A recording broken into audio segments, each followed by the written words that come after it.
What's up mga ka-eksena? Welcome to my world, Elmar's World, where we vlog about music and subculture here in the Philippines, or what we call OPM. Now in this video, we're gonna talk about female-fronted bands. And not just any female-fronted band, but the band that according to some, served as the template for any Pinoy female-fronted band that followed. And that band is... Ain't it fun? Yeah, you got it right, Paramore.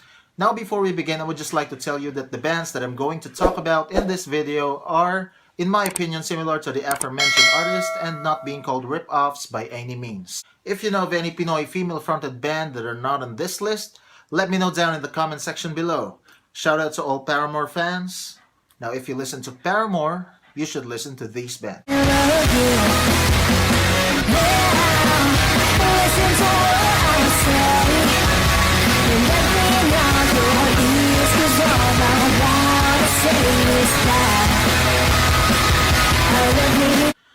From Manila, Philippines, pop-punk band Eye Candy is indeed an eye candy for me. It got my attention while searching music releases from campsite recordings. So many of these kinds of acts here in the Philippines have been mistakenly labeled as foreign, for most of their songs are in English. This band's featured MV or music video is entitled Cliché, the first song I've listened so far from them.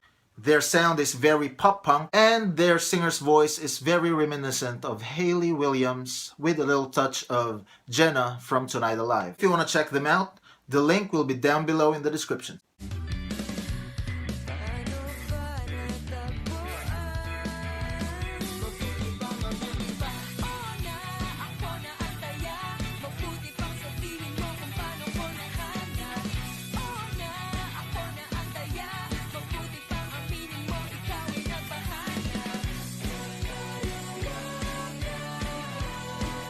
From the debut album First Movement until their latest release, Small World, electro-pop rock band Grace Note have been subject for discussions for being compared to Paramore. They have been a band for quite a while now, since 2009, and have done Paramore covers of songs like That's What You Get, That's what you get when you let your heart win. Whoa. Still Into You, Far, 'cause I don't really need to wonder at all. Yeah, after all this time, I'm still into you. Hey! Decode,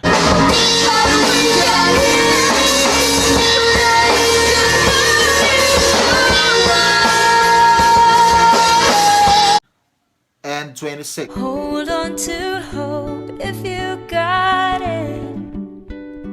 Don't let it go for nobody. And I can easily tell how big of a fan they are by their vocalist Eunice Jorge's hair color change and hairstyle change. While watching a cover of Paramore's That's What You Get from Grace Note TV, I've read her description that says, I was in high school when I started listening to Paramore, and since then, they have dominated a huge part of my life.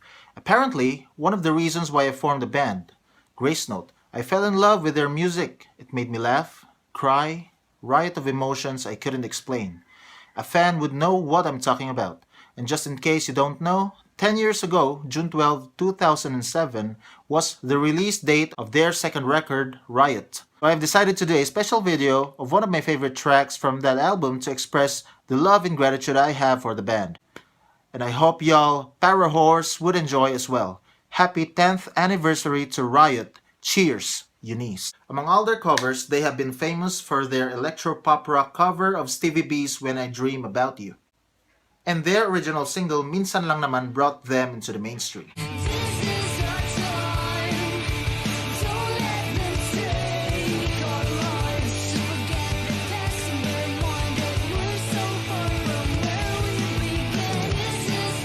Another new Filipino pop-punk slash rock group from Bacolod City, Philippines, formed in 2016. I've recently happened to look them up while I was scrolling down, and I was surprised by what I have heard so far. I think the only connotation that I can come up from them is when Paramore meets Tonight Alive and We Are the In Crowd. Don't forget to check out this new band. They are so amazing. The link will be down below in the description. Just take my hand, my darling.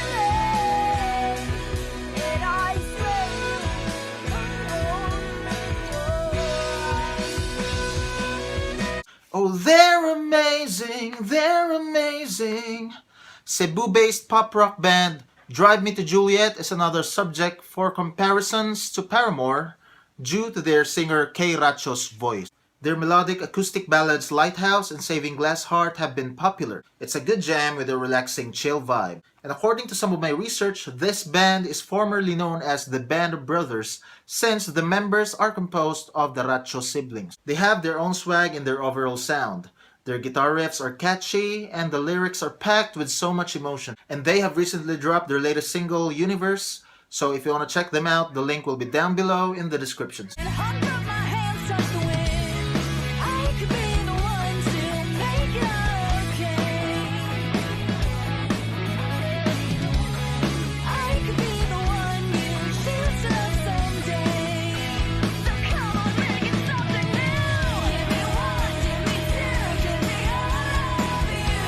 And lastly, the band that for me is closely reminiscent to that of Paramore is none other than Save Me Hollywood. If you haven't listened to them yet, check them out. I guarantee you will be amazed by how they sound. When I first checked their song We Are One Tonight, I instantly labeled this band as foreign. Later then, I was surprised to know that this band is a Filipino band based on Quezon City, Philippines. Their genre is indeed pop punk. They are formed in 2010 and according to some of my research, the idea of forming a female-fronted band started from Carlos Calderon, sharing it with former drummer Melvin Macachag way before Save Me Hollywood came about. It was only when Calderon met Jules Savard during a taping session for a local music channel where they both worked for did the plan came out into fruition. As for the band name, we never really sat down and thought the name out.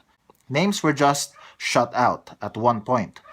Hollywood Ending came to mind, but we looked it up and another band already went by that name. We literally had to think of one on the spot because it was our first gig.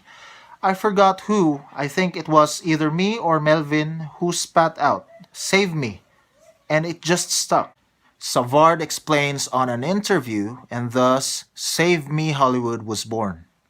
With 2 studio albums, and for the time being, this band has been quite popular now, with songs that are good jams for a happy-go-lucky vibe and very pop-punk like High and Everybody Wants You, to some slower emo rock songs like Happier This Way and Changes.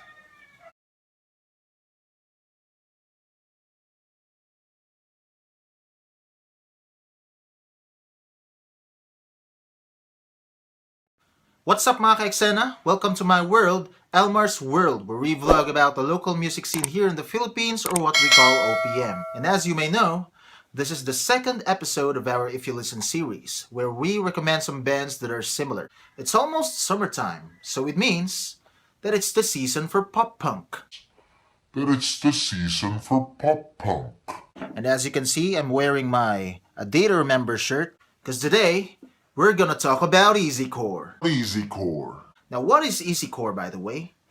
Easycore for me is like pop punk's angry brother. Its music is still lively and still had that spirit of fun and feel-good vibe that the usual pop-punk music has. But what separates it from the usual pop-punk is it incorporates some breakdowns.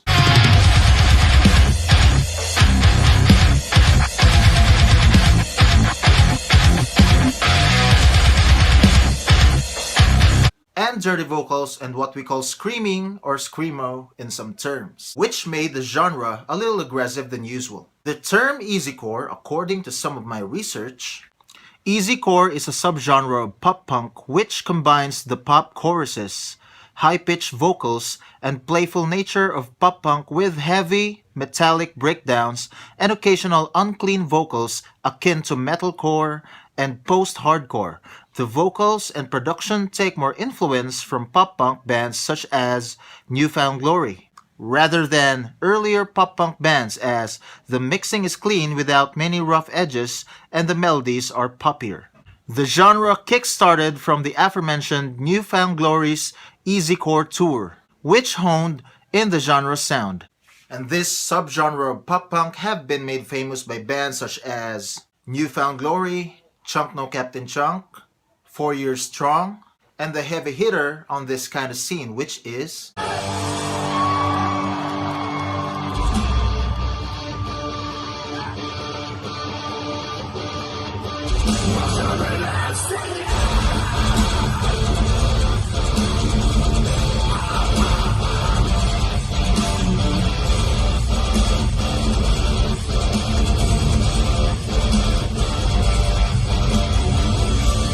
Yeah, you got it right.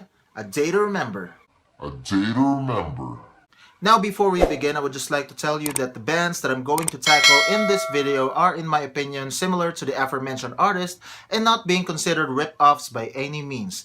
If you know of any Pinoy easycore band that are not on this list, let me know down in the comments section below. Shout out to all A Day to Remember fans. Now if you listen to A Day to Remember, you should listen to these bands.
As the name of the band itself suggests, Easy Audio is an easycore band. Although there is not much of an information about them, I would just like to emphasize that this band has an EP entitled Everything Is Fine. I've listened to a few of the tracks on that EP. I might do a track-by-track review of that sooner, so watch out for that. All I can say is that the breakdowns, especially the track called Intro, which is so chunky, all the chuggy riffs, excluding the squatting which is mostly done in crabcore. Their featured MV is Toast. It's a cool track that also has that happy-go-lucky vibe, combined with some chunky breakdown riffs.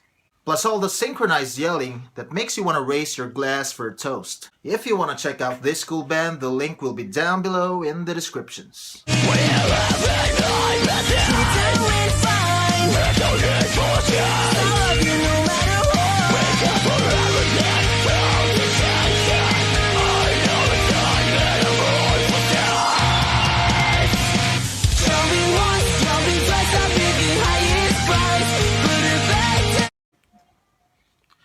Now you make me angry. You wouldn't like me when I'm angry. You wouldn't like me when I'm angry. But not this band that has an anger management album. From Malolos, Bulacan, rock/pop-punk/easycore band, they are called Now You Make Me Angry. Their album Anger Management is a fun listen. I might also do a track-by-track review of that soon, so also watch out for that. But I would just like to give emphasis on the first track, or the intro, entitled Jug Jagarag. I repeat, Jug Jagarag. Jug Jagarag. It is an enunciation of a breakdown, an interesting introduction for a therapy process that is anger management. This band is so interesting in their way. Their featured MV is entitled When She Turned 18, and during my first listen, I can easily tell a little likeness to Chunk No Captain Chunk in terms of sound. They also incorporate some screaming in their songs. Don't forget to check them out if you want to. The link will be down below in the descriptions.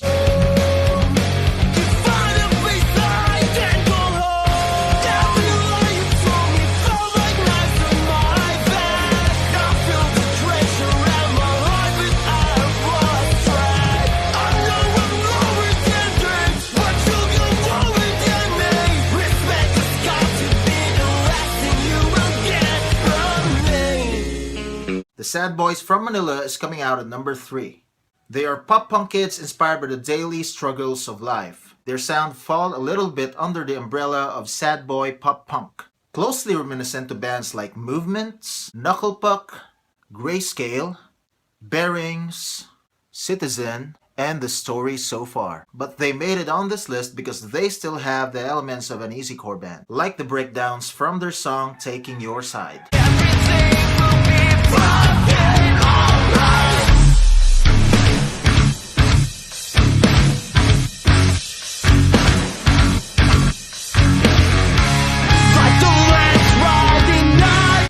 first watched their MV Picket Fences, I was amazed because they really do sound like Movements and Knuckle Puck. That MV featured Chris Panaga from Still Life, another up-and-coming band from the sad boy pop-punk scene. False Contender have a studio album entitled Skinned Knees and Broken Bones. Don't forget to check out this band, they are really amazing. The link will be down below in the descriptions.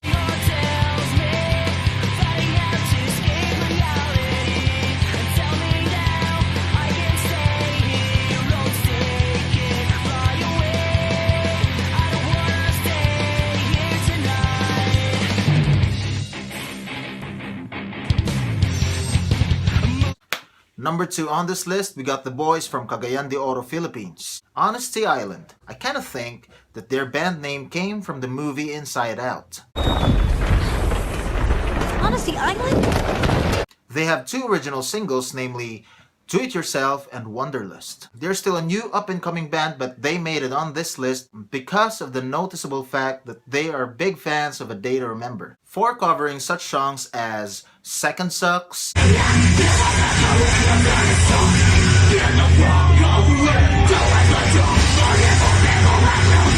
Mr. Highway's Thinking About the End,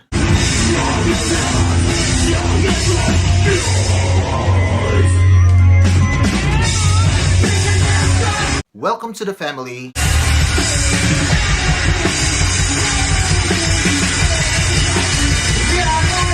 and I'm Made of Wax, Larry.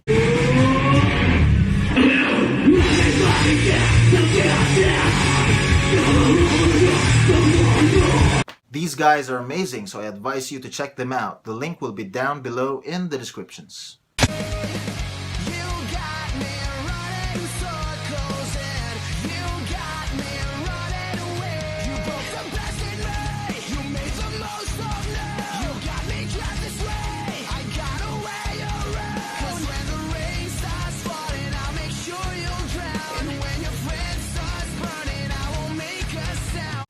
Shout out to my former bandmate Jason Navarra for requesting. Number 1 on this list is Snake Fight. Many people drew comparisons from them to A Day to Remember. Maybe because of some parts of their songs with synchronized singing and the breakdowns. Their vocalist's voice is nowhere near that of Jeremy McKinnon's, but when I first heard it, I was shocked for how ridiculously high his range could get. The frontman of this band is Christian Toma Cruz. He is an amazing singer with a ridiculously high range, and he has another band called Deja Vu. Snake Fight has 2 EPs, namely Never Looking Back and Pieces and Difference, and an acoustic album featuring all acoustic versions of their songs.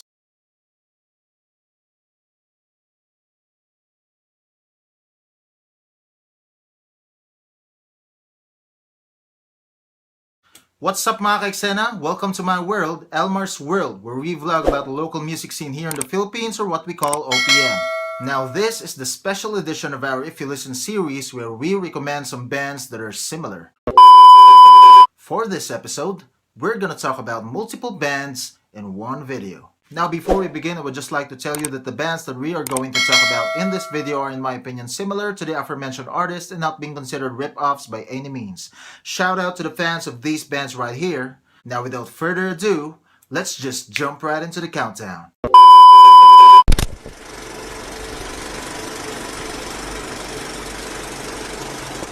I've become cynical, clinically strange, mentally unstable, typical with rage. I've become cynical, clinically strange, mentally unstable, typical with rage. My life has been a paradoxical chain reaction, drinking for my problems while drinking is just another problem. Doing nothing yet I feel so down when I'm feeling worthless, optimistic, focused like. There is Scarface, there is Ghostface, there is Leatherface, then there is Blurry Face. Blurry face and I care what you think. My name's Blurry face and I care what you think. Wish we could turn back time. Number 5 on this list, we got the band closely reminiscent to 21 Pilots. Now for those of you who don't know who 21 Pilots is, 21 Pilots, stylized in all lowercase or as 21 Pilots, is an American musical duo from Columbus, Ohio. The band was formed in 2009 by lead vocalist Tyler Joseph, along with Nick Thomas and Chris Sally, both of whom left in 2011. Since their departure, the lineup has consisted of Joseph and drummer Josh Dunn. The duo is best known for the singles Stressed Out, Ride, and Heathens. That duo have been really popular, and in my opinion, I can label this duo as a multi-genre because the vocalist Tyler Joseph is indeed multi-talented. He can rap, he can do reggae, and he can also scream. And that is a big advantage even though your band consists of just two people.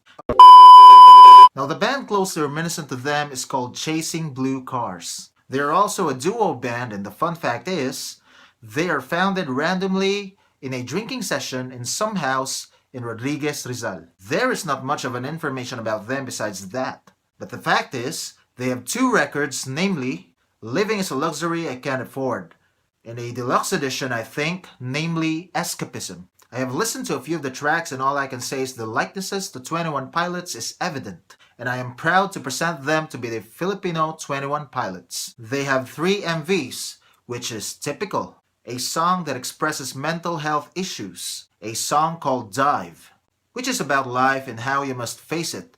Even in the face of the abyss, you must dive.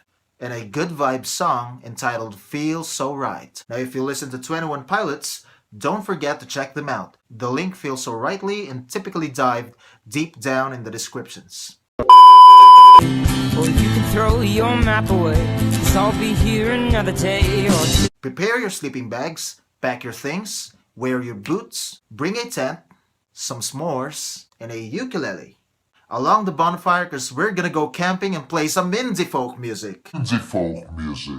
No, just kidding. We're gonna talk a little bit about indie folk. Now what is indie folk, by the way?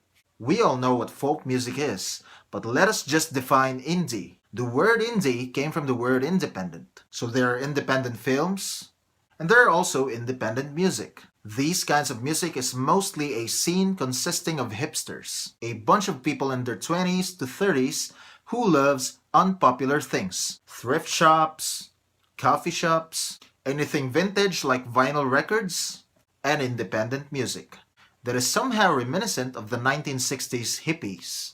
There is indie rock, indie pop, then there is indie folk. According to my research, indie folk music is a genre that arose in the 1990s among musicians from indie rock scenes influenced by folk music. Indie folk hybridizes the acoustic guitar melodies of traditional folk music with contemporary instrumentation. The genre has its earliest origins in the 1990s folk artists who displayed alternative rock influences in their music, such as Annie DeFranco and Dan Byrne, and acoustic artists such as Elliott Smith and Will Oldham. In the following decade, labels such as Saddle Creek, Barsook, Ramsur, and Sub Pop helped to provide support to indie folk. Artists of note include the Decemberists, Aldous Harding, Fleet Foxes, the Cave Singers, Beta Radio, Loch Lomond, Bon Iver, Great Lake Swimmers, and Blind Pilot. And the band that is in comparison to what we are going to tackle, which is...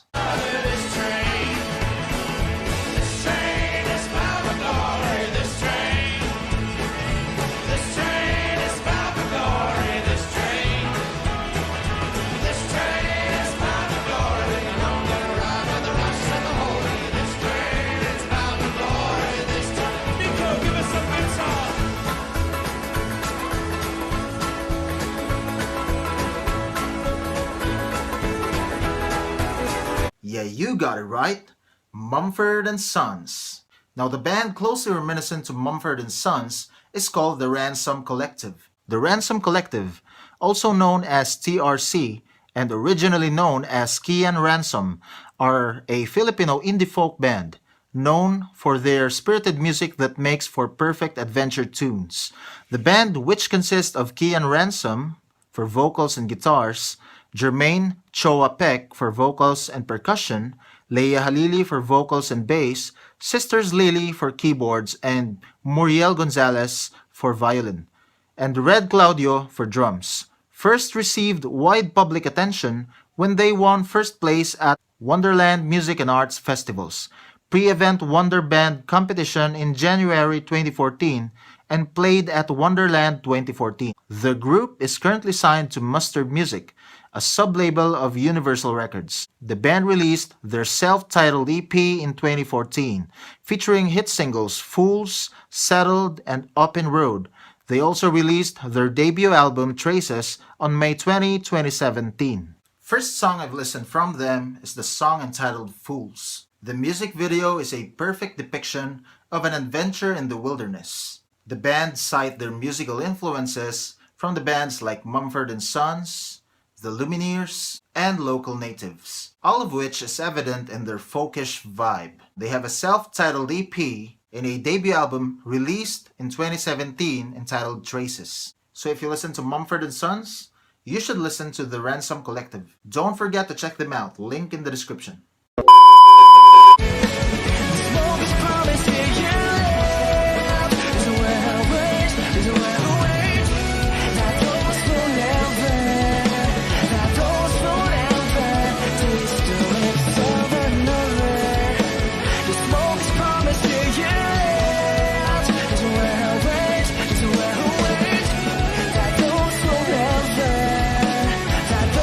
Mix R&B with metalcore, and we will have Issues. Issues is a metalcore band that never failed to amaze me since 2012, and the band member that fascinated a lot of people is Tyler Carter. He is the singer of Issues and also a solo R&B singer that has 2 LP. Just to be clear about their musical style, here is a little bit of a research. Issues has often been associated with metalcore, having a blend of nu metal, pop electronic, and R&B. AllMusic said that the band mixed these genres to obtain nu metal, which has also been termed nu metalcore. The band themselves has commented that they wanted to mix metal and top 40 music in the same way that nu metal mixed heavy metal music with hip-hop music. Other than being labeled as nu metal, Issues has also been labeled as metalcore, pop metal, and R&B core. They are influenced by artists and groups such as Korn, Katy Perry, Linkin Park, Michael Jackson, Miley Cyrus, and Kesha. Issues can be categorized by the likes of Emma Rosa and Johnny Craig, both of which are metalcore bands with soaring R&B clean singing. Sad to say that their latest release, Beautiful Oblivion, is followed by Tyler Carter's departure due to some issues with the band. But the good news is, if you listen to them, you should listen to Faint Light. Quezon City-based band Faint Light was formed mid-2005 by Ron De La Cruz, Dave Pimentel, and Brian Gadja, and was soon joined by bassist Emil De La Rosa, a 4-piece male-fronted lineup that delivers electrifying guitar-driven songs sprung from pop-punk, hardcore, and metal roots, constantly evolving and ever so resilient. The band released Flight, the debut album, last July 2013. Faint Light released an EP on 2016 entitled In Transit, and this record is a huge shift of sound compared to Flight. In this record, they experimented more on electronics to create a more ambient feel, plus the drum rolls which made the songs more intense. Upon listening to the tracks called She Knows Me Well and Losing Control, I can easily tell the close likeness to Tyler Carter in Ron's voice. You should definitely check In Transit, and I guarantee you will be amazed. And also, don't forget, if you listen to Issues, you should listen to Faint Light. The link is on the description. Recognize the smell, this is who we are. Yeah, this is what we're made of. We ain't got no time for fucking pussies like you. Here the fuck we go! What? Here the fuck we go! What? Here the fuck we go! What? Politically charged band Rage Against the Machine are indeed legends. For me, they are the epitome and the definition of true rock and roll rebellion. One example is the MTV Awards incident. This band has been controversial for their protest perfect songs, especially the most popular from them, which is Killing in the Name, which is about police brutality. According to some, they are not just a band, but in a deeper sense, the meaning that they convey in their message created a movement. which sole purpose is change. I have encountered a few bands which I can tell are inspired by Rage Against the Machine, one of which is the band called Stray from the Path. Their songs are also politically charged, but they involve improvisations to fit the core standards of heaviness in modern metal. The band closely reminiscent to RATM that we're going to tackle here is the band called Curbside. The vocalist Migs Palispis rapping is closely reminiscent to that of Zach De La Rocha, with a little touch of Tool with more heavier instrumentation in comparison to RATM. According to Bandwagon, Curbside is Migs Palispis, Nico Ilaya, Russell Manaloto, Brett Meneses, Chase Bantug. Curbside started around the first quarter of 2010, and ever since these guys started to play, they gathered enough attention to say that these guys are for real. In other words, legit.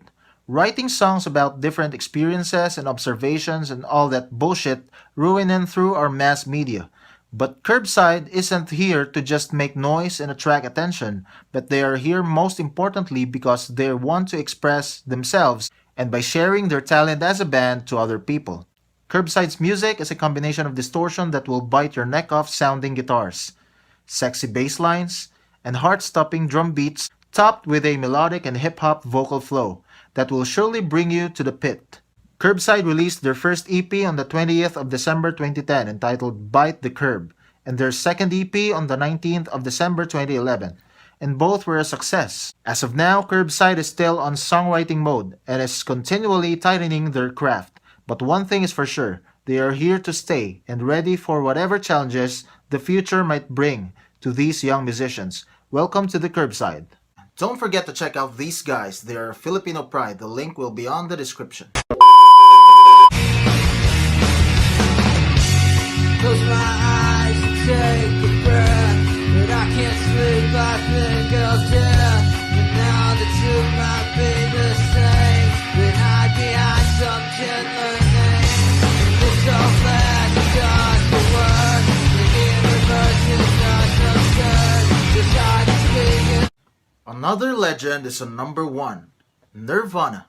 I think most of you know who these legends are, especially Kurt Cobain, who is indeed a legend for starting the grunge scene during the 90s. He became the voice of the generation during that era, with their most popular song Smells Like Teen Spirit. But he died tragically by suicide. And since then, Cobain has always been remembered. Nirvana has always been controversial, and Cobain has been known to outclass every event he is in. The band that made Nirvana alive again here in the Philippines is the band called Ure. They are the only grunge band in Manila. The name of the band came from the Japanese folklore Ure, meaning ghosts. According to some interview article that I've read, what do you say to people who say that you sound like Nirvana? We do, man. I don't think that there's anything wrong with it. Everything is derivative. Everything sounds like something else. If you sound like Nirvana, fucking sound like Nirvana, man. That's a compliment. How about to those people who say that you're the only grunge band in the scene now? That's also true. But I feel like, in spirit, we're connected to a lot of other bands, like the now dead The Gory Orgies and The Buildings. Parang neo-90s revivalism, but done through very conscious methods, like The Buildings. They're fucking aware that they sound like Pavement. I think it's just like wearing the influence on the sleeve. Ure has an album called Random Schizoid Godhead Generator. That is a ridiculously long title for an album. But when I checked it out on Bandcamp, the songs also has ridiculously long titles. But the sound is so nostalgic and is reminiscent of Nirvana.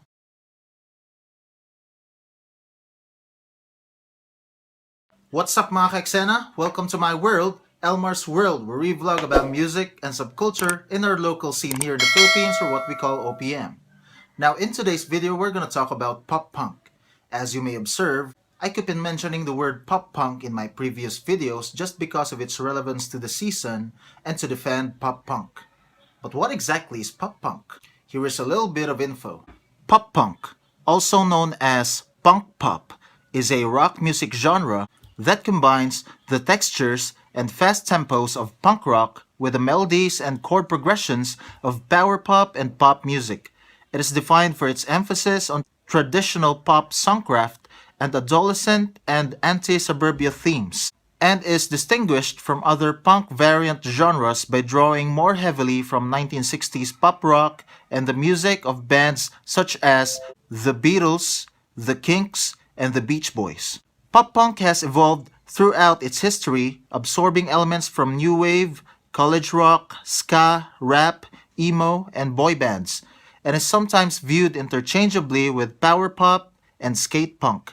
The genre emerged in the late 1970s with groups such as The Ramones, The Undertones, Buzzcocks, Bad Religion, and The Descendants, followed in the 1980s and early 1990s by a host of bands signed to Lookout Records, including Screeching Weasel, The Queers, and the Mr. T Experience in the mid to late 1990s. Pop punk reached widespread popularity with bands like Green Day, The Offspring, and Blink-182. The genre was further popularized by the Warped Tour. The genre's success continued in the early 2000s with artists like Avril Lavigne, Sum 41, and Good Charlotte. Pop punk is usually known for its lively tempo and its signature drum beat, which is called the punk beat. So since we're tackling pop punk in this video, we're gonna focus mainly on a certain pop punk that is relevant. Yung Tagalog. Yung Tagalog.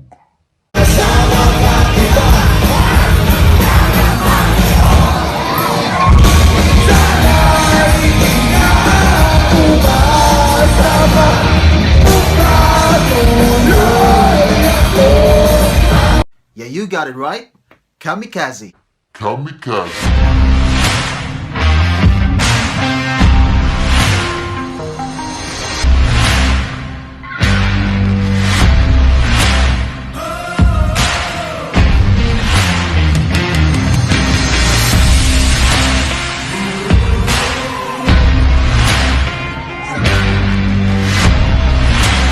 I think most of you know who these guys are, especially Jay Contreras, who is a beast when it comes to hyper performances and has a great stage presence and crowd control. He has been known for his dance moves, his headstands, and the infamous reverse clap, which are all part of the performance. Watching Kamikaze live is a great experience. I've seen them twice in Bicol and in Tanduayram First 5 concert at Rodeo Grandstand on I think 2010 or 2011. Now before we begin, I would just like to tell you that the bands that I'm going to talk about in this video are in my opinion similar to the aforementioned artists and not being considered rip-offs by any means.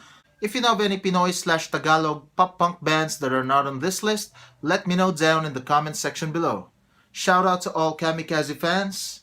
Now if you listen to Kamikaze, you should listen to these bands.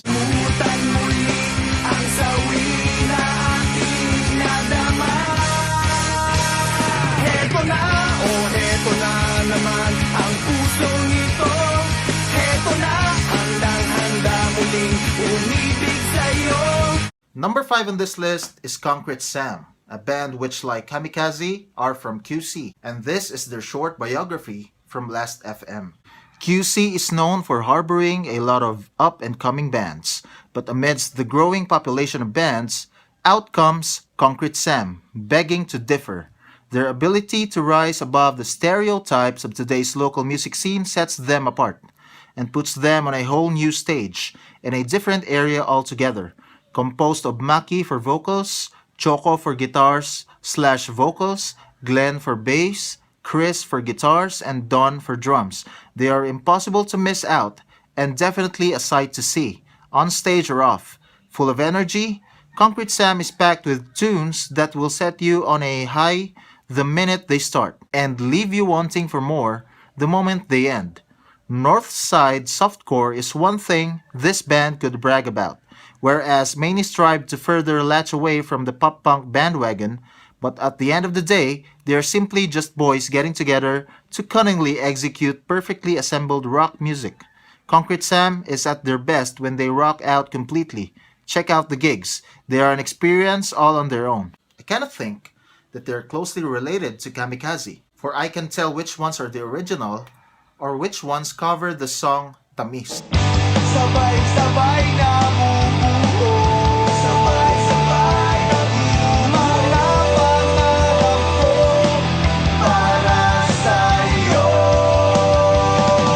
Concrete Sam have a self-titled album containing a lot of their pop-punk tracks. Some are English, like the song Written in the Stars, including a cover of Apo Hiking Society's Heto Na, and is also included in a compilation album, Kami Na Po Muna. If you listen to Kamikaze, definitely check out these guys. They are a good jam. The link is on the description.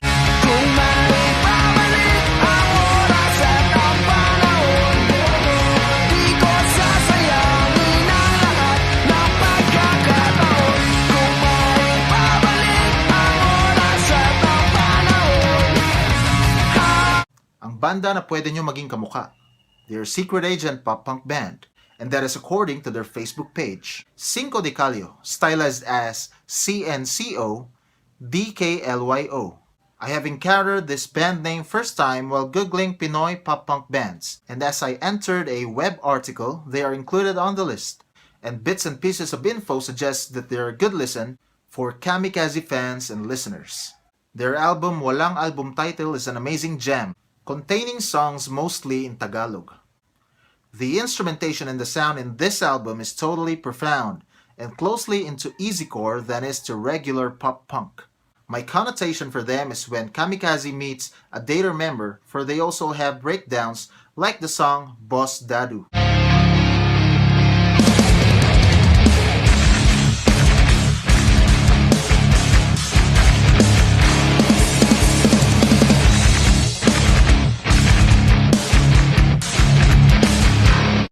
And some synchronized yelling, which is mostly done in easycore. These guys are amazing, so definitely check them out. The link will be down below in the descriptions.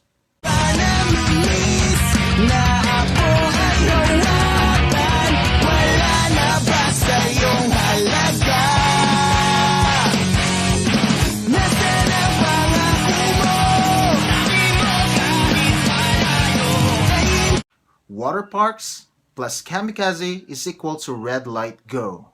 Why did I say so? This band incorporates some techno, especially in their new release.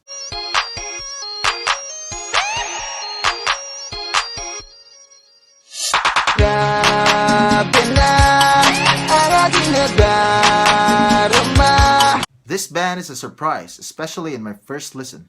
This band is more poppier than some of the Pinoy pop-punk bands I have encountered. I think they're closely reminiscent to bands like Water Parks, the Ready Set, Metro Station, the Somerset. They're a bit too pop for the punk kids and a bit too punk for the pop kids, according to lyrics from a song by the Somerset. Their latest release is entitled Bahala Na, featuring Dex U from the band Letter Day Story. You should definitely check out these guys from Manila. They are so amazing. The link will be down below in the descriptions.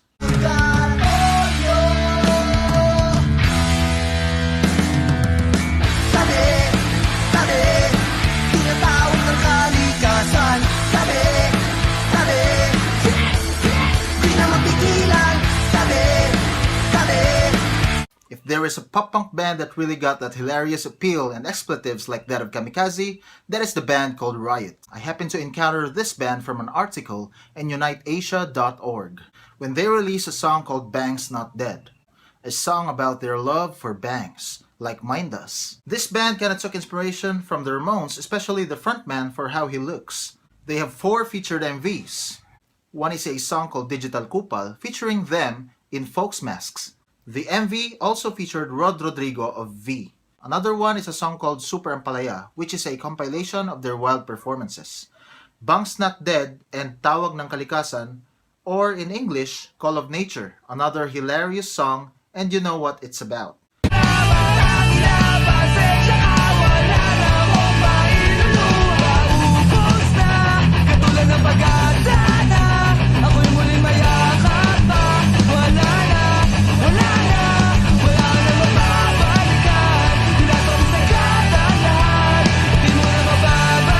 One is Kamikaze, 2 is Neck Deep, 3 is Join the Club. Combine them all, and we got 1, 2, 3 Pikit. Secret band daw sila at di nyo pa sila na-unlock. And now we are going to unlock 1, 2, 3 Pikit. They are a band from Imus, Cavite. First MV I've seen and also have listened from them is the song called Time Purse. And during my first listen, The sound, in my opinion, is a combination of Neck Deep, Join the Club, and Kamikaze. This band really do feels like a Kamikaze revival. They are youngsters' version of Kamikaze. The hilariousness, check, because of the fact that they incorporate expletives and a bit gross elements in their songs.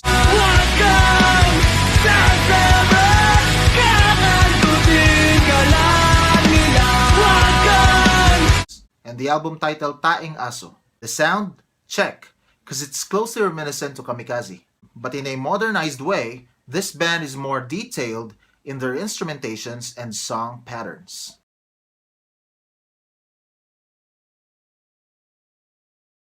What's up mga ka-eksena? Welcome to my world, Elmar's World, where we vlog about music and subculture in our local scene here in the Philippines, or what we call OPM. Summers are for music festivals. Without this pandemic, it's really fun to go to Coachella Valley Music and Arts Festival. But instead of Coachella, it became Kinansila. Speaking of music festivals like Woodstock and Coachella, we're gonna talk about the Summer of Love. The Summer of Love. Now, what is the Summer of Love? Here is a little bit of info. The Summer of Love was a social phenomenon that occurred during the summer of 1967, when as many as 100,000 people, mostly young people sporting hippie fashions of dress and behavior, converged in San Francisco's neighborhood of Haight-Ashbury.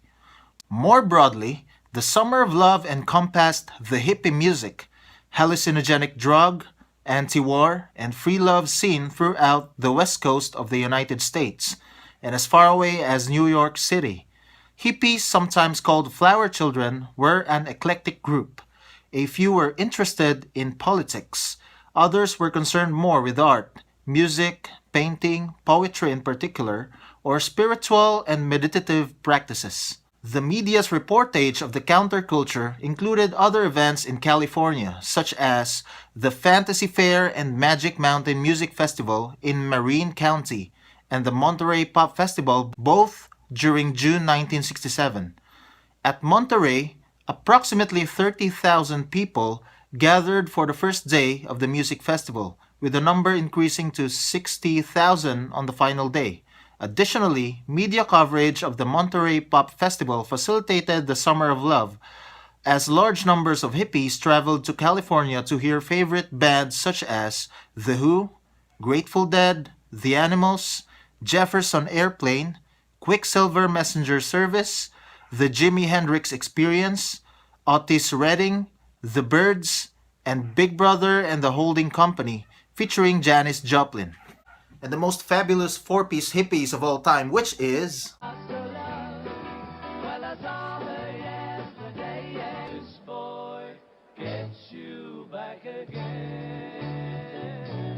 All my lovers I will send to you. Yeah, you got it right.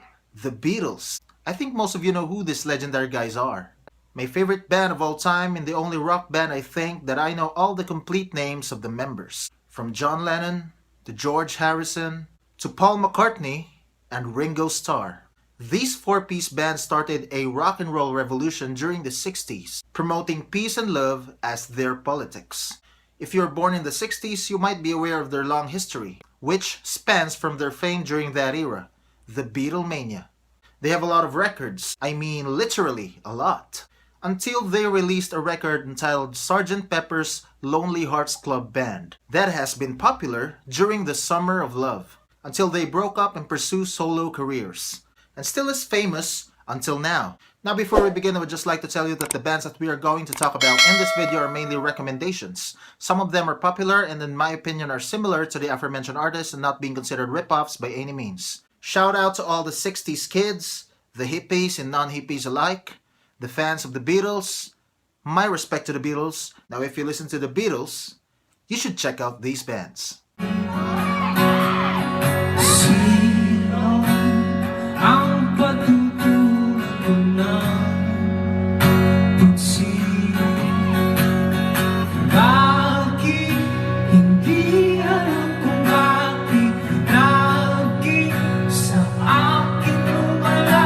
Former frontman of the band Four of Spades and For Me is considered to be the John Lennon of the group, Unique Salonga. This guy is very popular, especially during his time with the Four of Spades, and still is popular until now, pursuing his solo career, and has released 2 studio albums entitled Grandma and his sophomore album Pangalan under OC Records. This guy is oddly interesting and very experimental when it comes to his music. His first album, Grandma, is an introduction for how unique is the mind of Unique Salonga. Each of the songs in that album is unique in its own way, containing different interesting themes. My favorite so far is the song Cha-Ching.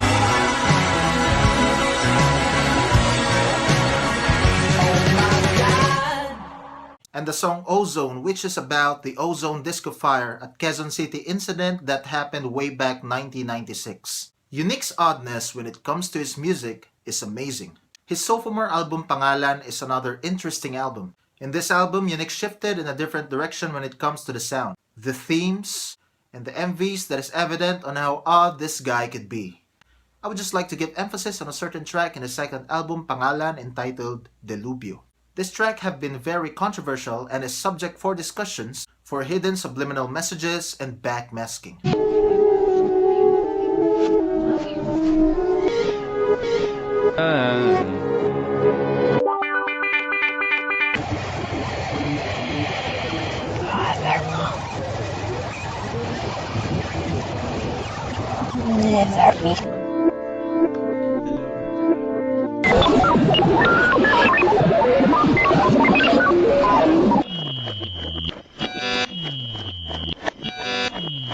In this track, he have gone experimental, or what we can also call avant-garde. This kind of music has also been done by the Beatles on their song Revolution 9 from the White Album. According to John Lennon, he wants to paint a picture of revolution by mixing different sounds as a music. And that, I think, is what Unique has done for his song Delubyo. Clinically dead for 16 hours. Show me all the things my heart desires. The Camera Walls is a band signed to Lily Stars Records, an independent record label which is owned by Clementine. The frontman of the band, a singer/songwriter and music producer, and former Orange and Lemons. Most of the bands signed to Lily Stars Records are indie pop bands. Now, what is indie pop? We already know what indie folk music is in my previous video, but let us just define indie pop.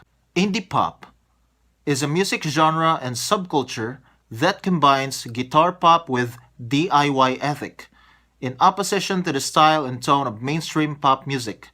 It originated from British post-punk in the late 1970s and subsequently generated a thriving fanzine, label, and club and gig circuit.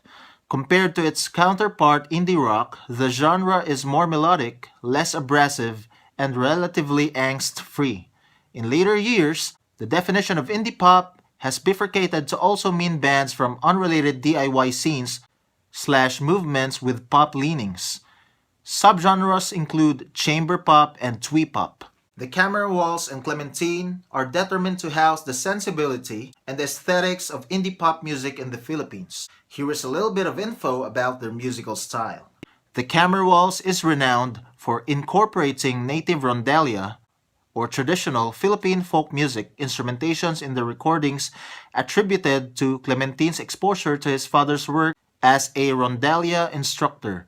Prominent sections of bandurria and octavina can be heard on a number of songs, especially on the remake of Canto de Maria Clara, a Spanish poem written by Filipino writer and national hero Jose Rizal, which appeared on the novel Noli Me Tangere, first published in 1887 in Berlin. Some of the band's influences includes the Beatles, Morrissey, The Smiths, XTC, Belle and Sebastian, Trashcan Sinatras, The Pale Fountains, Terry Hall, and The Lighting Seeds. You should definitely check out these guys. They are Filipino pride. The link is on the description. Like a dream that we are facing.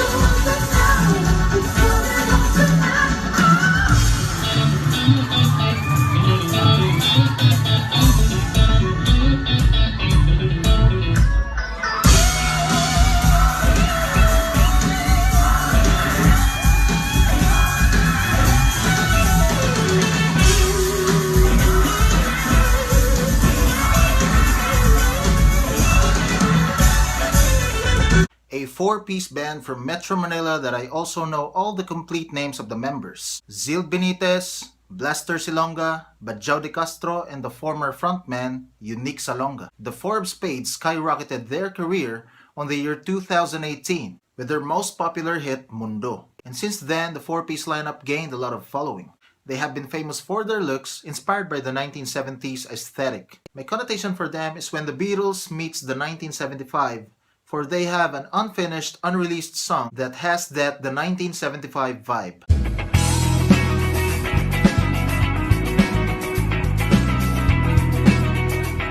Just to be clear about their musical style, here's a little bit of info. Their musical style has been described as pop funk and funk rock by the local press.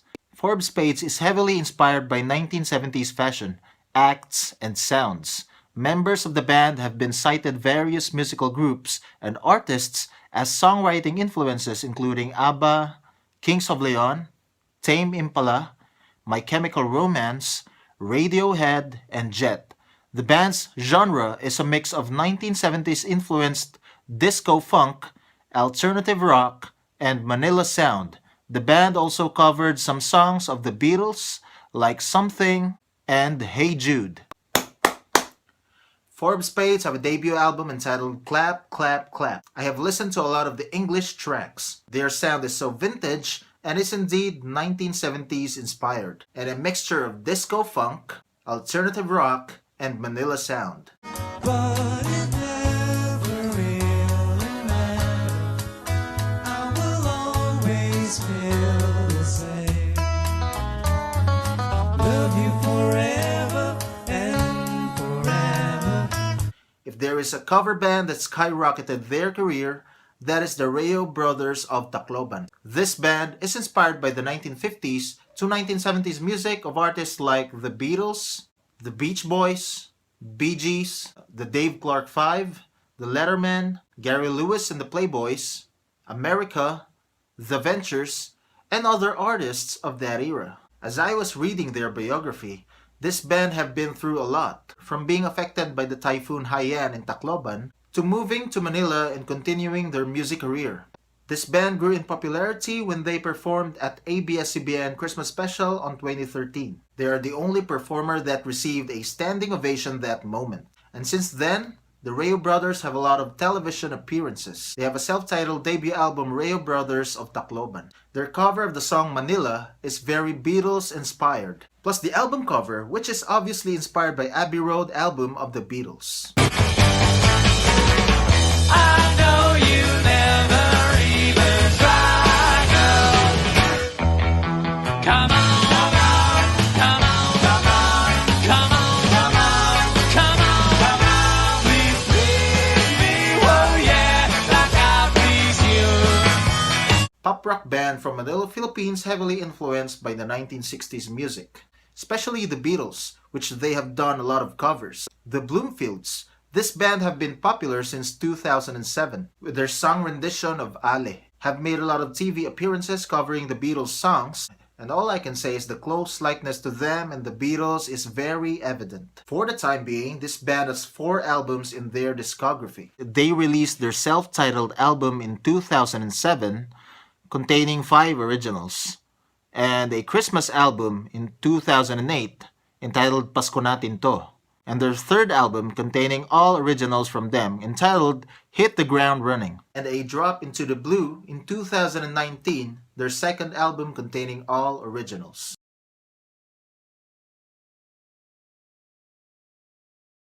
What's up mga ka-eksena? Welcome to my world, Elmar's World, where we vlog about music and subculture in our local scene here in the Philippines, or what we call OPM.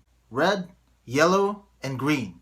Those were the colors of the so-called Rastafari movement, or Rastafarianism, a Jamaican religion and social movement which began in Jamaica in the 1930s, which is based on Marcus Garvey's teachings of going back to Africa and the unification of black people with Africa. The Rastafari adopted the colors and teachings of Marcus Garvey. Those who are aware, when thinking of Rasta people, we can easily associate them with dreadlocks and reggae music. The influence of Rastafari and reggae music is massive. Here is a little bit of info.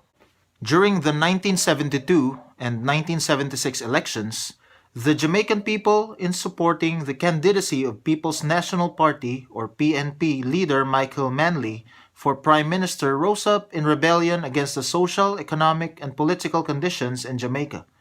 During the campaign, Manley and his opponent Edward Siga appealed to the Rastafarians and Jamaican Black Power voter movement using reggae artists and adopting Rasta tenets and symbols to gamer votes. Reggae music had evolved as a popular musical genre with its lyrics incorporating social and political commentary. The island's lower-class blacks, peasants, and unemployed embraced the music as a non-violent protest voice rebelling against the white oppression, social injustice, and the dominant race-class system. Reggae then moved into the international scene and was ingeniously and successfully marketed to white American and European audiences as the new rebel music. The Rastafarian movement appeared in the 1930s. Soon the international popularity of reggae became associated with and increased the visibility of Rastafarianism, spreading the Rastafari gospel throughout the world. The fusion of Rastafarianism and reggae music became a strong voice calling out for island reforms and at the same time focusing awareness on international issues. To this day, reggae artists with their music continue to critique the international community of Jamaica's social, economic, and political conditions. The Rastafari, reggae music, the teachings, and the movement have been widely adopted here in the Philippines and has been the catalyst of the rise of a number of reggae bands. Jamaican reggae was introduced to the Philippines in the late 1960s. However, the first recognized Filipino reggae bands didn't appear until the late 1970s. Coco Jam is known as one of the first Filipino reggae bands. Ska also found its place in the Philippines, with many bands forming especially in the Visayas region. Cities like Dumaguete and Cebu became the hub of Filipino ska. Dub music also found its place within the islands, with bands like Junior Kilat popularizing the genre with songs like Sigbin. Local folklore tales and traditions were a noticeable influence on songs. The subgenre dancehall was popularized in Cebu by Coolie Dread, and the Microphone Commanders bands like Bajau Roots and Tropical Depression displayed cultural awareness by using traditional instruments in their songs. With the commercial success of groups like Brownman Revival, Tropical Depression, and the Hemp Republic, the Filipino reggae scene has seen more popularity to the point that more reggae festivals are being introduced and expanded around the country. Notable Filipino reggae artists are Blackjack, Grass for Hire, Popong Landero, Coco Jam, and most importantly, the legend and the pioneer of reggae, which is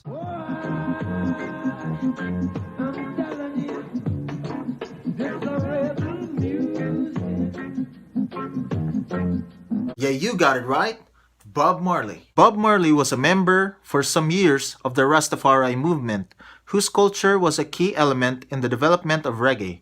He became an ardent proponent of Rastafari, taking its music out of the socially deprived areas of Jamaica and onto the international music scene.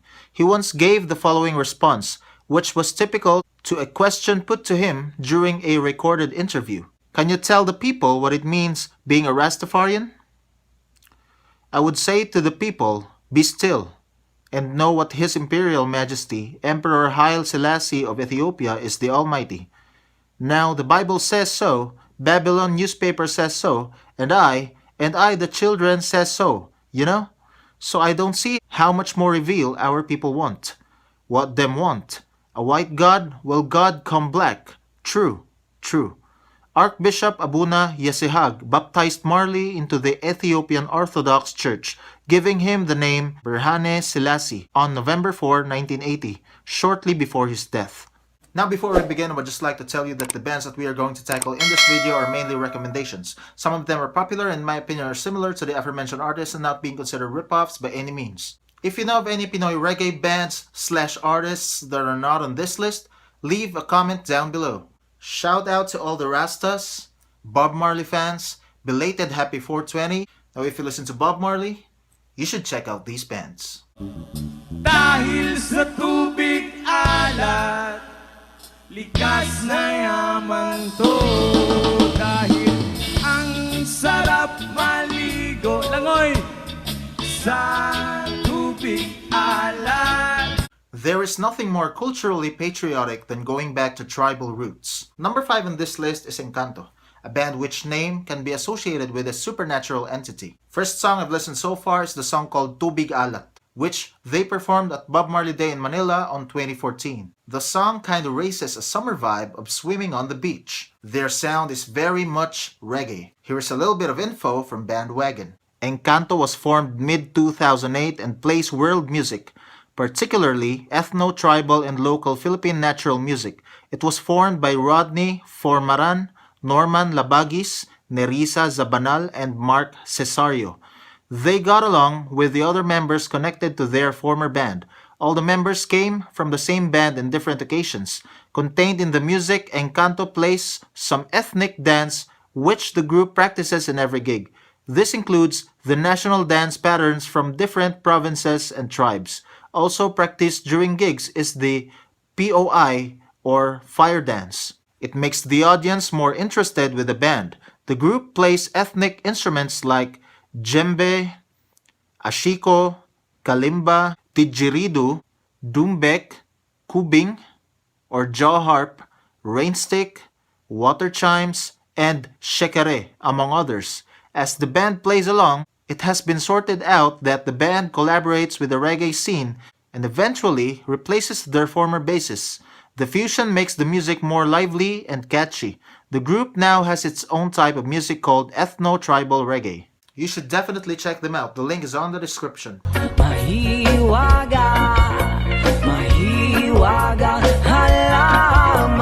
Number 4 on this list is a band called Nairud, which is a reverse spelling of durian, a Filipino fruit which smells bad but tastes good. Nairud is a band from Davao City, Philippines.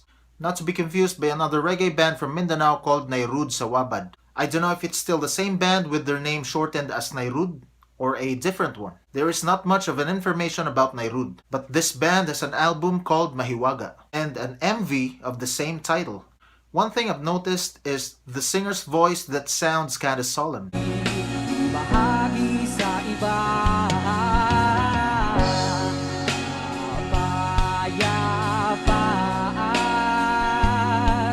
The song Mahiwaga is about a leaf, a plant which you know already what it is. The MV depicts the trippy visuals that you experience while getting high. The song expresses the healing effects of that mysterious plant, which the public misunderstood and demonized or being considered taboo. You need to check out this new band, they are a good jam. The link is on the description. I'm not gonna fight back what I become. Yeah, I got bruises where I came from, but I won't change if I could restart. I ain't gonna hide this beautiful scar. Shout out to Mommy Bell for requesting Lighthouse Family in my vlog. Although I could not really feature the exact artist, but one of their songs entitled High has a reggae cover by a band called Chocolate Factory, which you might be interested to listen. 'Cause we are gonna be forever, you and me. Link to that will be on the description. Now, Chocolate Factory, a band which name kind of been reference to a movie entitled Charlie in the Chocolate Factory. This band is awesome in doing reggae covers of songs like I Don't Wanna by Rod Stewart, If I stand out loud, when the shadows hide colors of my heart, Make It With You by Bread, Memories by Maroon 5, and many popular songs by various artists. I'm looking up more information about them, but there is so little, even on their Facebook page. This band is getting much attention right now. Just recently, they performed live at Numinous TV channel. I've been looking up some of their original songs and have found a self-titled EP containing some awesome reggae tracks like Juana, Lord, Kung Ika'y Akin, Kung ika'y akin, dito ka sa aking tabi. Nais kong mayakap ka, bawat araw at gabi. Paaminin ko na rin, na ako'y may pagtingin. Huwag ka sanang mainis. songs that are mostly in Tagalog. Hindi mo kang kawawa. Ilay, lay, la, ilay, lay, la, ilalim. Ilay, lay, la, ilay, lay, la, sa dilim. I've kinda liking the style of this band and the singer's persona, which you can tell is a legit reggae musician because he is black in the dreads. I would just like to give emphasis on a song by them. I have no idea if this is a new track from them. The song is entitled Criminal Minds. Mas lamang ka pa kay Judas. And I was shocked to hear a big difference in their sound from the rest of their pure reggae tracks. This track is more rock sounding with distorted guitars, with slight shifting into reggae in some parts. This song is amazing, and I think this single kinda hits what comes next for the band. A new album, I think, that shows a slight evolution in their sound? I don't know, but I'm stoked to hear that soon. You should check out this new up-and-coming reggae band. The link is on the description. Hot spoons in the stereo. We waited long time to give it to ya. We bout to wreck, no, we rock the show. This is the way that we represent. China was a coming down to your system. Jump body, now you better listen. Shake your body, move your hips, do the sanga. Do yourself in this extravaganza, turn up. We got the sound to make you. And now we are down to the heaviest reggae band that made it on this list. Power Spoons, a band that mixed reggae with metal. I don't know if I've heard a certain genre like that, but this band is so interesting with their reggae metal sound. I gave them a few listens to see if the mixture of these two genres will work out, but it turned out it kinda did. Kudos to them, good job boys. Power Spoons is a band from Cebu that mixed rap, metal, and reggae with nu metal sounding riffs that slightly shifts into reggae. Their album is entitled In a Stereo, Hot spoons in the stereo. containing their popular songs like Barrio, Overflow, and the rest of their kick-ass reggae metal tracks. With their nu metal aesthetic and references, I can easily associate them with bands like Wila Baliw or Queso, Fast Pitch, Greyhounds, and Slapshock. R.I.P. Jamir Garcia. You should definitely check out this band, one of Cebu's finest. The link is on the description.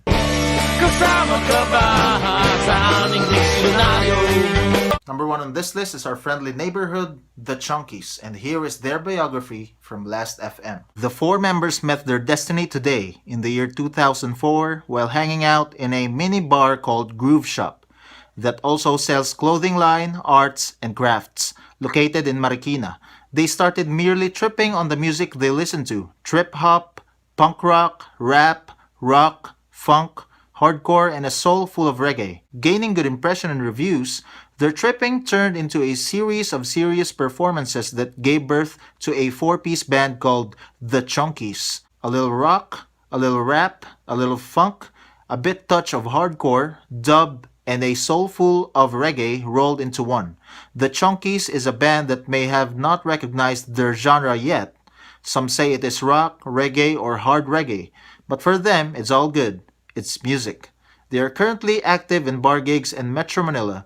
They also played in big events like Pulp SummerSlam, Fete de la Musique, Rakrakan Series, Red Horse Beer Music Laban, Skateboard Demo and Competition, Tabak Urge Super X Tour, UP Fair, Dut-Dutan Festivals, Give a Damn for Rizal, Jam Tayo Events, Boracay Events, School Events, Surfing Competition 2010 in Zambales and Daet, and countless events in and out Metro Manila.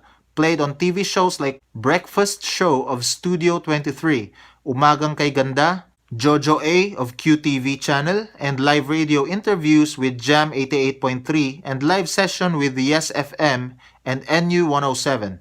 Their first single, Diccionario, became an instant hit on most radio stations like Jam 88.3, NU 107, IFM, etc.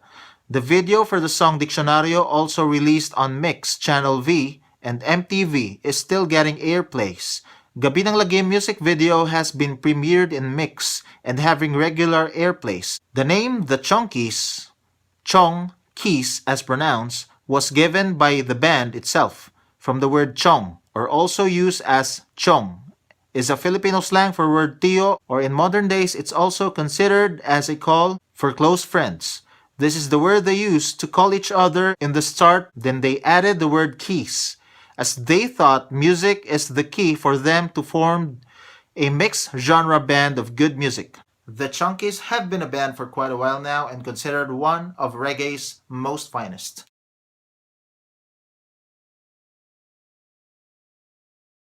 What's up mga ka-eksena? Welcome to my world. Welcome to my world. Elmar's World, where we vlog about music and subculture in our local scene here in the Philippines, or what we call OPM. It has been a while mga ka-eksena, and it takes a new album, Screen Violence by Churches, to drop off until I upload this new video. But this is not an album review. This is the 7th episode of our If You Listen series after its indefinite hiatus. Now in this video, we're gonna talk about synth pop. Now what is synth pop, by the way? Synth pop is a subgenre of new wave music that initially became unmistakable in the last part of the 1970s and provisions the synthesizer as the predominant instrument. It was prefigured during the 1960s and mid-1970s by the utilization of synthesizers in reformist stone, electronic, workmanship rock, disco, and especially the krautrock of groups like Kraftwerk. It emerged as an unmistakable class in Japan and the United Kingdom in the post-punk period as a component of the new wave development of the last part of the 1970s to the mid-1980s. Synthpop is some of the time utilized conversely with electropop. However, electropop may likewise mean a variation of synthpop that places more accentuation on a harder, more electronic sound. In the mid to late 1980s, pairs, for example, Erasure and Pet Shop Boys, took on a style that was exceptionally effective on the US dance diagrams. Yet before the decade's over, the new wave synth fly of groups, for example Aha and Alphaville, was offering approach to house music, and techno interest in new wave synth pop started to restore in the indie-tronica and electro-clash developments in the last part of the 1990s. And during the 2000s, synthpop partook in a far-reaching restoration and business achievement. The class has gotten analysis for supposed absence of feeling and musicianship. Conspicuous craftsmen have taken a stand in opposition to doubters who accepted that synthesizers themselves made and played the tunes. Synthpop music has set up a spot for the synthesizer as a significant component of popular and awesome music, straightforwardly impacting ensuing classifications, and has in a roundabout way affected numerous different sorts just as individual accounts. The use of synthesizers as an essential component used by musicians have been predominant since the 1960s. Bands such as Pink Floyd also used synthesizers to create that atmospheric, eerie, sometimes ambient or psychedelic dreamy feel into their music. But there is nothing more prominent when it comes to modern synthpop rather than this modern trio.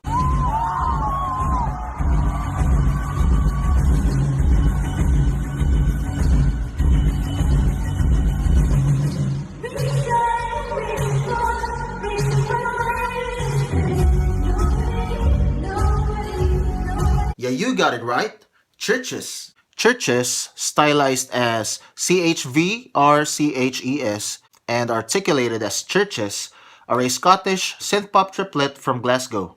Framed in September 2011, band comprises of Lauren Mayberry, Lane Cook, Martin Doherty, and informally since 2018, Johnny Scott, mostly getting from the synthpop class.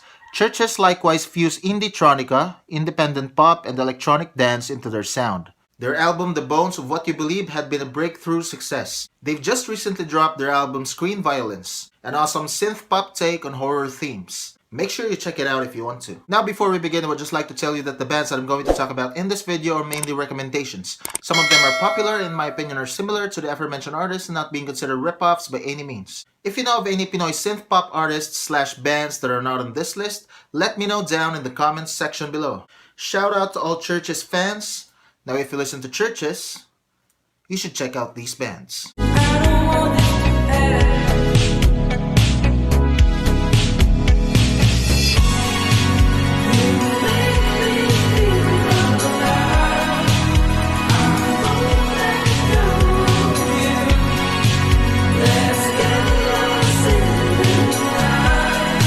I've talked about Forbes Spades in my previous video, but the current vocalist Zil Benitez had a synth-pop duo side project called Manila Magic. There's not much of an information about this band except this one from scoutmag.ph that says a Manila Magic comeback might be on the horizon. It was around 2016 when we heard the remainder of electronic pop couple Manila Magic. The pair, made out of individuals Tim Marquez and Zil Benitez, had recently delivered a music video for their hit single In the Night and racked countless perspectives. However, from that point, The young men sunk into their different undertakings. Tim on One Click Straight and Zild on Forbes Spades. And now Zild has gone solo with his album Homework Machine, and just recently, Huminga. But still, we anticipate a comeback of Manila Magic. Oh, sumigaw, damdamin ko minsan nali. Synthpop sprung from the new wave music of the 80s, which is pioneered by bands such as Depeche Mode, Aha, Joy Division. If you're into those classic retro vibe, then you might as well like Brysum. Brysum is an electro-pop rock outfit from Manila, Philippines shaped in 2012, whose sound has an 80s propelled synth-fly with irresistible guitar snares. The band has been acting in the gig circuit and different celebrations all through the country. They dispatched their EP Viewpoints in March 2014, highlighted as Artists of the Month for Radio Republic. Brysum delivered their first collection, Limerence, in April 2016. Some of their singles that gained traction are Muted in Color, Unplanned, Baliwala, Hagkan, and Siglon, which featured Andy Eigenman on the video.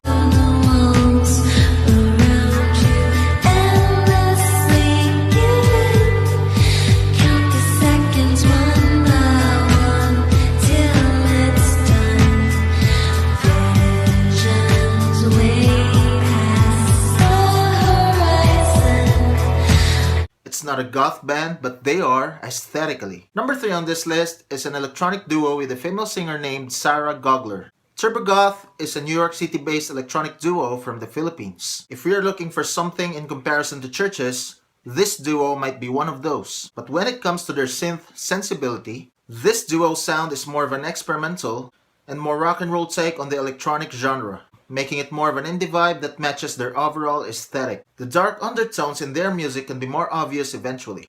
Turbogoth is a New York City-based electronic rock duo from the Philippines. Formed in 2008, Turbogoth is composed of Sarah Gogler on lead vocals and Paulo Peralta on guitar/electronic sampler. They were originally the only electronic rock duo in the Philippines at the time. Turbogoth's music is semi-experimental electronic music with distorted bass synths backed by aggressive heavy beats and guitars, stitched together by light vocals. Turbogoth has had numerous performances in the Philippines and at music festivals in Asia. But after their show at South by Southwest in 2014, they decided to relocate for a broader audience, finding a new home in New York by the end of that year. Turbogoth's notable international performances are 2011 Bay Beats Music Festival in Singapore, 2012 Kama Festival in Hanoi, Vietnam.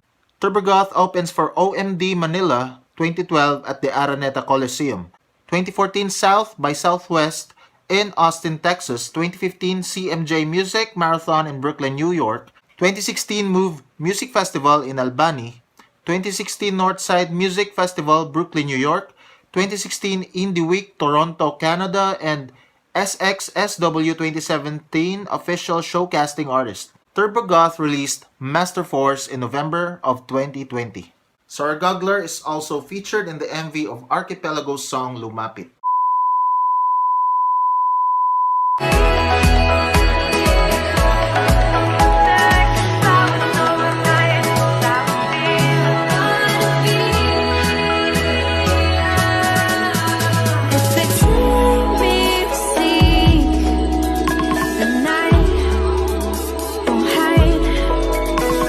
Number 2 on this list is a female solo electronic musician whom worked with the now popular No Rome, BP Valenzuela, and here is her biography from Spotify. Filipino singer, songwriter, and producer BP Valenzuela makes music from her bedroom.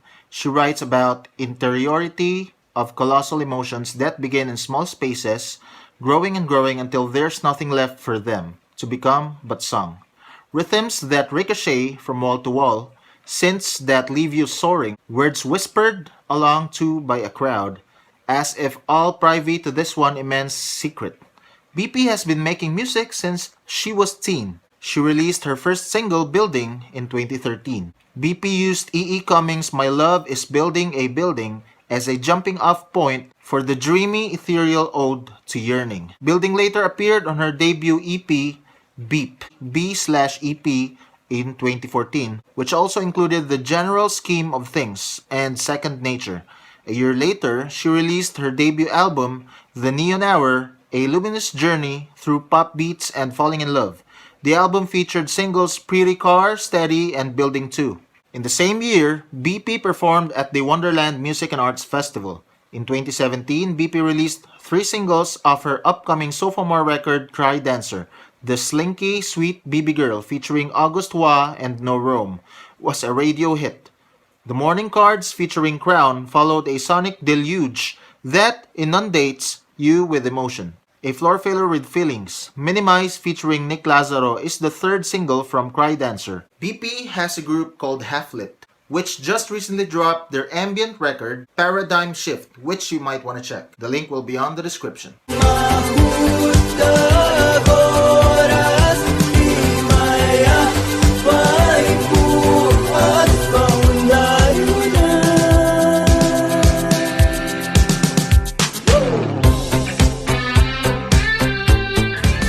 In this life, take this change and make this promise.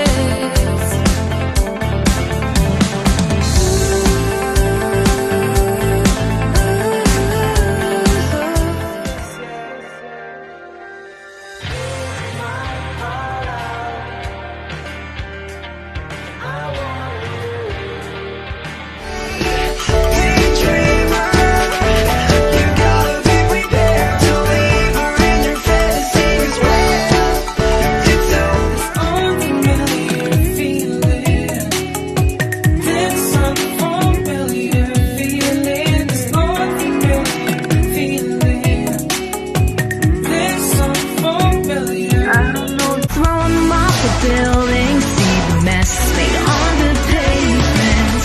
I really wish you didn't have to make me feel like this.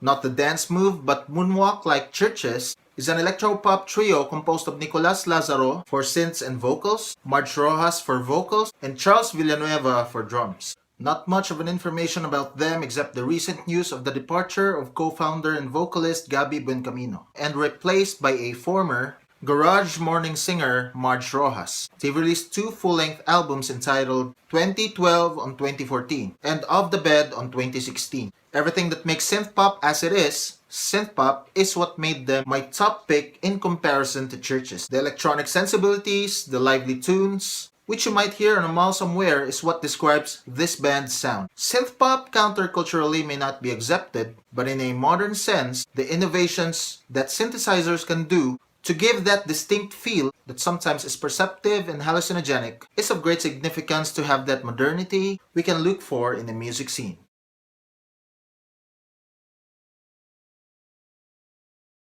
What's up mga ka-eksena? Welcome to my world. Emma's world. No, not that world. Elmer's World, where we vlog about music and subculture in our local scene here in the Philippines, or what we call OPM. It is my favorite season of the year, fall season or spooky season. Perfect for being awestruck, staring blankly on a window on a rainy day, brooding, drinking coffee, and listening to some shoegaze dream pop music. Speaking of shoegaze, we've learned about shoegaze in my previous video. Like dream pop, which is pretty much the same, this kind of music is perfect for daydreaming for its non-trippy psychedelic sound. The distant sounding melodies and ambient instrumentation kinda gives off that moody, melancholic vibe. Perfect for brooding in a rainy day. Pretty much anything that sounds like this.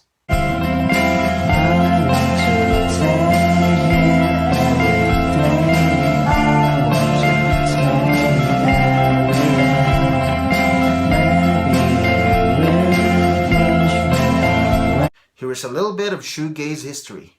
Shoegaze is identified with dream pop, however, has a more disconnected sound. Shoegaze previously arose in the UK during the last part of the 1980s, with the ascent of gatherings, for example Sonic Youth and commotion rock gatherings.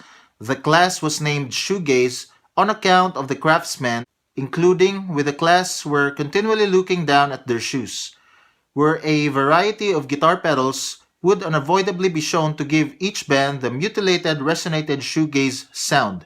The profound focus the craftsman put into making the marked shoegaze sound is without a doubt meant audience members in the reflective, weighty immersion of the music.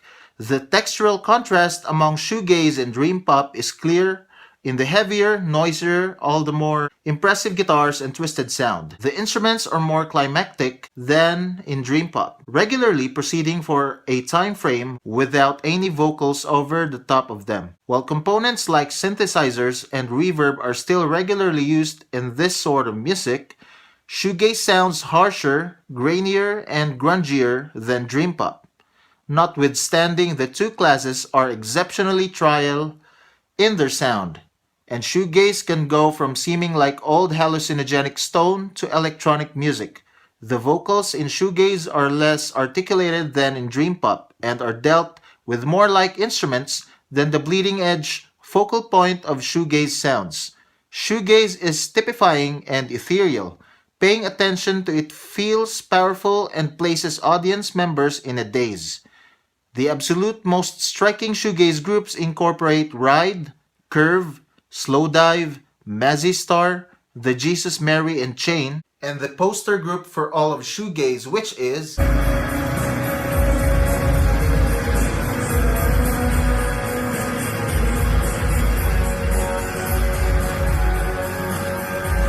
yeah, you got it right, My Bloody Valentine. An article from Alt Press about this shoegazer states, the undisputed kings and queens of shoegaze, from guitarist Kevin Shields, whammy bar and strumming technique, to Belinda Butcher's sweet sweet vocals, My Bloody Valentine are the flashpoint that started it all. 1988's Isn't Anything was the record that forecasted their mix of tangled pop and guitar noise. But it was the follow-up 1991's Loveless that was an absolute milestone in underground rock. The album married the fey aspects of indie pop to the complete maelstrom of alien guitar noise. During You Made Me Realize, they would play one chord anywhere from 10 minutes to half an hour. Their frustratingly long absences without new music are enervating, but their last three albums are so life-affirming. We really have no reason to complain. Filipino shoegaze pioneers are the band called Sugar Hiccup, which guested on an episode of the 90s talk show Martin Late at Night. When you need him, huh? I don't understand this terminology. Now, the first song you ever composed, can you give us a sample?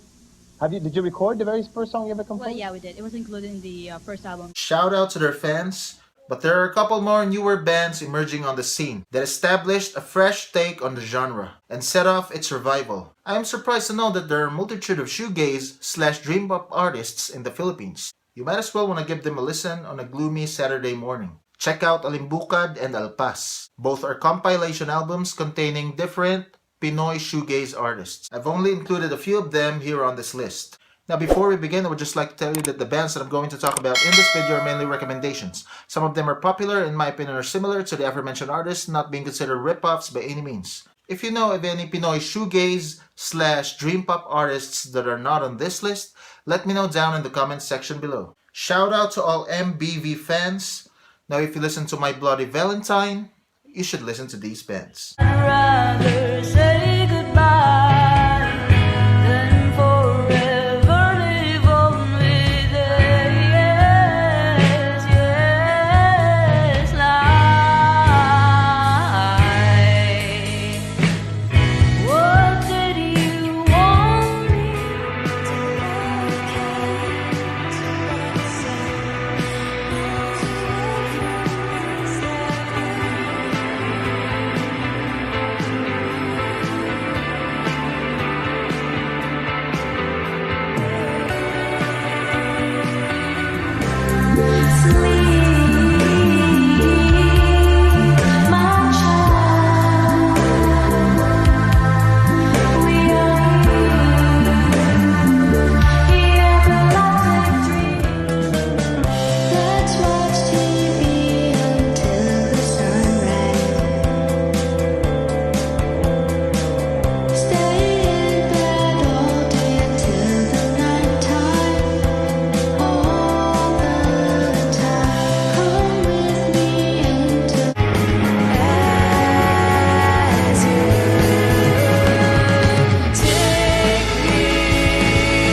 I have previously featured this band as an honorable mention. Taken by Cars is an indie rock band described as a mix of electro, new wave, and shoegaze. They started off as a more danceable rock with their debut album and slowly transitioned into more of a dreamier shoegazy sound. Here's a little bit of bio from towerofdoom.net. Taken by Cars are an alternative rock band best known for their two albums, Endings of a New Kind and Dualist. The band's genre is also described as synth rock, indie rock, and shoegaze. The band consists of singer Sara Marco, guitarist Bryce and Derek Chua, bassist Isa Garcia, and drummer Brian Kong. Thanks to their dedicated fanbase and crossover success, Taken by Cars are arguably the best-known band in Party Bear Records' artist roster. Taken by Cars is recognized the first Filipino band to perform at the prestigious South by Southwest or SXSW Festival in Austin, Texas. Their latest album, Plagues, is a dreamy roller coaster. You should give it a listen.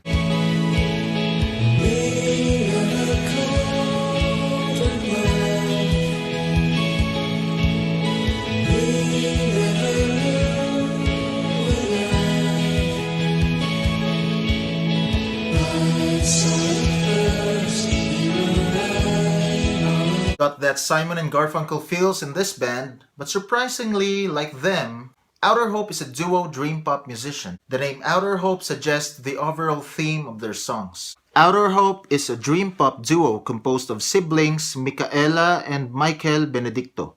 Formed in the summer of 2004, their sound drew from ambiguous recollections and shared references of early childhood in 1980s Manila. In recent years, they have taken a more electronic approach in composition and production, reintroducing their recurring themes of remembrance and loss. Their latest LP, Vacation, their first US release, is dedicated to the late future fiction author Luis Katigbak, Micaela's former partner. The record alternates between vocal and instrumental tracks, providing a shifting backdrop of scenes that suggest indefinite timelines, people suspended between the real and the imagined, and encounters that may or may not have occurred. No End in Sight is one of my favorites among their songs. The melodies has that melancholic vibe that also sounds like a ray of hope.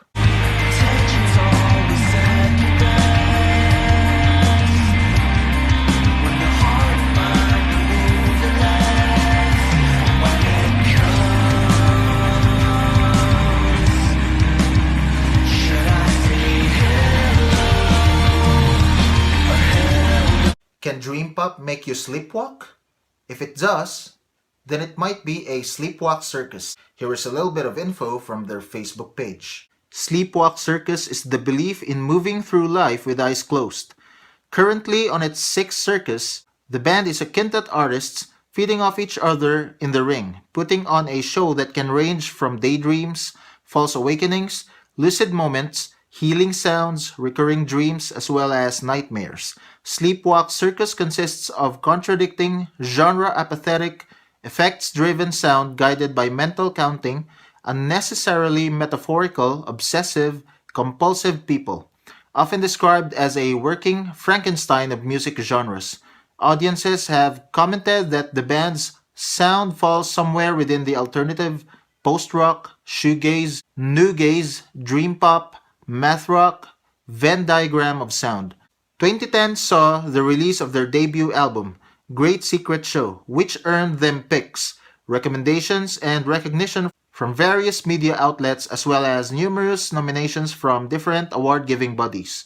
This includes a win for Francis and PV for NU107's last 2010 Best Guitarists Award as well as NU107's Best Album Packaging Award. With the rising shoegaze revival right now, with newer takes on the genre's sound, Sleepwalk Circus can be one of those. The band's sound, in my opinion, can also be categorized as soft grunge, pretty much a more softer take on the sad boy pop-punk genre, closer reminiscent to bands like Turnover, Citizen, Title Fight, Basement, Tiger's Jaw, and Balance and Composure.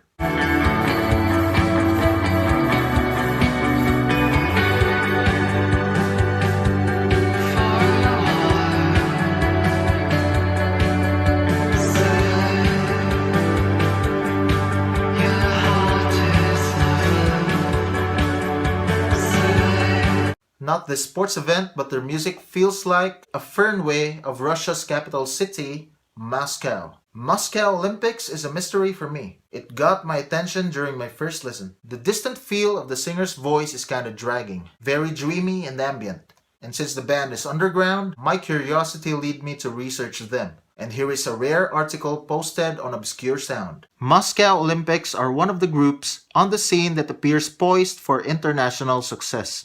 Already generating substantial buzz in their homeland, the five-piece formed during the summer of 2006 and immediately drew comparisons to the likes of Northern Picture Library, Blue Boy, and Slowdive for their fused implementation of shoegaze and post-punk. It is certainly not your standard fare of dream pop, though, as the expected aspect of repetition in shoegaze is substituted for serenely intricate structures that provide a high degree of unexpected twists and turns throughout each song. As far as the separation between the two genres, the group's vocal delivery is undoubtedly within the realm of shoegaze. What backs it up is a plethora of bustling instrumentation whose progressions highly resemble rhythmically inclined post-punk, yet with a polished, reverb-heavy form of production that brings the listener back to their shoegaze roots. In accustomed form, reverb droning riffs, heavy distortion, and plenty of tremolo are expectedly present without managing to be overly predictable or stylistically desperate. If you want to have a listen to their overall vibe, check out their album, Cut the World. Sights demand attention.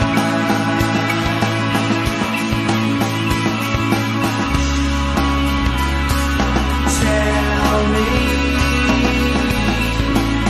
your destination. And now we're down to Sonnet 58. Not a Shakespearean sonnet, but a shoegazer group usually plays at 70s bistro. This band is usually in line with the band Skies of Ember. There is not much of an information about them even on their Facebook page. But all I can say is that their new LP Crossing Oceans is available now and you can order via Bandcamp. Link is on their Facebook page. Sonnet 58 is killing it right now. These shoegazers are the perfect incarnation of what shoegaze revival is. In this gloomy season, there's no perfect thing to do but to jam some shoegaze and dream pop music. Support OPM, support some bands that I've mentioned in this video. Support some albums like Alimbukad and Alpas. Links will be down below in the descriptions. Okay guys, thanks for watching. Now if you enjoyed this video, drop a like, comment down for a shout out, share, follow me on my socials. The link will be down below in the descriptions. Subscribe to my channel and click the bell button for more updates on my upcoming videos. If you want to know more about the music scene here in the Philippines, you can watch my other videos here and here. That's it for this video. I'll see you next time. Watch it!